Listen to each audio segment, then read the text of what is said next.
সেদিন যদি আমার নেত্রী দশরথ শেখ হাসিনা মৃত্যুবরণ ঘটে, তাহলে আমার নেত্রী মৃত্যু বাসনায় রাতে পুষ্করী 18 বছর আর আমার নেত্রী বাংলার মাটিতে বেঁচে আছে রাষ্ট্রপতি আগস্টে।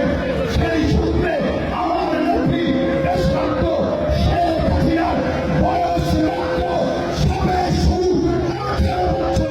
তিনি এখন